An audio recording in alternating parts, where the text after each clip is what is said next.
Olha, eu confesso para vocês que não estou entendendo direito os deputados da Assembleia Legislativa do Rio Grande do Sul que teimam em não subscrever o pedido de instalação da CPI do Badesul. O deputado Enio Bassi do PDT, que é da base aliada do governador Ivo Sartori, ele vai de Pôncio a Pilatos e não está conseguindo as 19 assinaturas de que precisa. Eu conversei com ele esse final de semana, tenho conversado muito com o deputado Enio Bassi, que é um deputado altamente responsável, né? Já foi deputado federal, tem muita experiência e foi inclusive secretário da Segurança Pública do Rio Grande do Sul. O deputado Enio Bassi, ele, como eu, como vocês, está muito preocupado em saber exatamente o que está acontecendo com o Banco de Desenvolvimento do Rio Grande do Sul, que no governo anterior do governador Tarso Genro cometeu a temeridade de fazer vários empréstimos naquilo que o jornal Zero Hora, por exemplo, de hoje chama de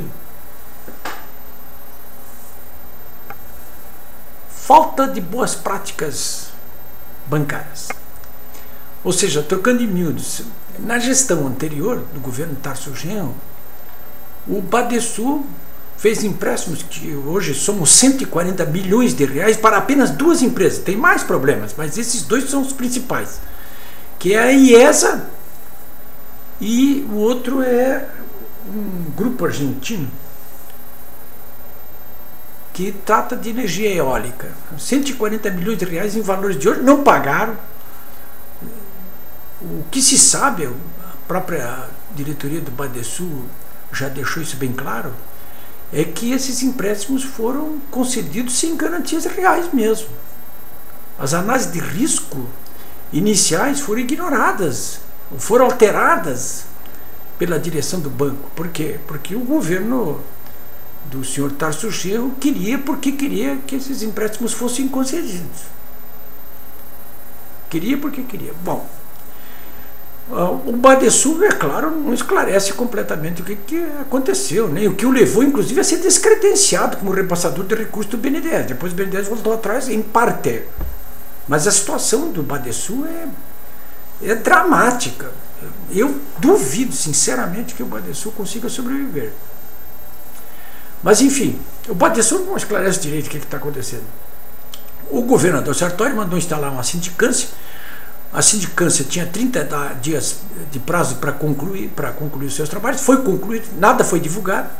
Inclusive o deputado Enio Bassi, no final de semana passada, mandou um requerimento para o governador para que ele se explique. Mande cópia dessa sindicância para ele, deputado Enio Bassi. Claro que não mandou, e nem vai mandar. Além disso, o próprio Tribunal de Contas do Estado já disse que está também investigando o caso.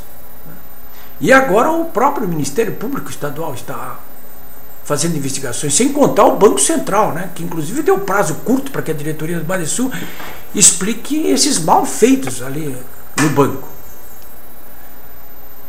Então, se todo mundo está agindo ali, por que uma CPI? Porque é política. Porque esse caso é um caso também, sobretudo, político. Por que eu estou dizendo isso? Porque nenhuma dessas investigações, sindicâncias, é capaz, por exemplo, de quebrar o sigilo bancário do Badesul, dos seus gestores anteriores, de quem mais for necessário, ou de quebrar o sigilo fiscal, ou de quebrar o sigilo telefônico. Só uma CPI que pode fazer isso aí. Determinar, inclusive, buscas e apreensões, chamar para oitivas, impor a chamada de oitiva. Então, se impõe, sim, que uma CPI seja instalada. Então, o que me chama muita atenção é por que razão a Assembleia Legislativa do Estado do Rio Grande do Sul está resistindo tanto. Porque, na verdade, quem estão resistindo são os deputados do PMDB, que é o partido do governador, principal partido da base aliada, e o PT, a bancada do PT. A bancada do PT, eu já disse aqui para vocês, é claro que ela não quer investigar nada porque vai respingar no governo do Tarso Genro. Agora, a bancada do PMDB, a explicação que eu ouvi de dois deputados do PMDB foi o seguinte: a gente sabe como é que começa uma CPI e não sabe como é que termina. Bom, O deputado Eugênio Bassi disse, não, a gente pode saber assim como termina, como começa e como termina. O objeto determinado são investigações no âmbito do Badesul. É um objeto determinado. CPI é em cima de objeto determinado. Portanto, não tem por que ficar temendo que as coisas se espalhem mais do que eu devia. Esse é um caso. O outro caso de CPI também, e aí também a resistência da bancada do PMDB, e aí até eu acho que com razão, é a questão da CPI da segurança pública, né, que a OAB do Rio Grande do Sul quer ver instalada. Claro que o requerimento tem que partir de algum deputado estadual. Eu falei com a OAB hoje, a OAB começou um abaixo assinado, já está na internet, eu estou pegando assinaturas, inclusive, aí no meu site, porque eu sou a favor dessa CPI da segurança pública. Eu, como você, que está me vendo nesse momento, nós estamos encurralados dentro das nossas casas, dos nossos escritórios. Nós não podemos mais sair na rua. A nossa vida e o nosso patrimônio estão em risco a cada segundo em Porto Alegre, em qualquer cidade do interior do Rio Grande do Sul. E o governo não está demonstrando capacidade para resolver isso agora no curto prazo, nem no médio prazo, nem no longo prazo. Porque tem um problema maior, que são as faltas de recursos, que é um problema que o governador Sartori também não consegue resolver. De modo que uma CPI da segurança pública, sim, se impõe. E esse é o objeto determinado. Mas eu tenho a convicção de que, nesse caso, aí sim, o PMDB deve ter razões mais do que sobradas para entender que pode respingar, sim, em todo o governo. E vai respingar. Se for instalada, vai respingar.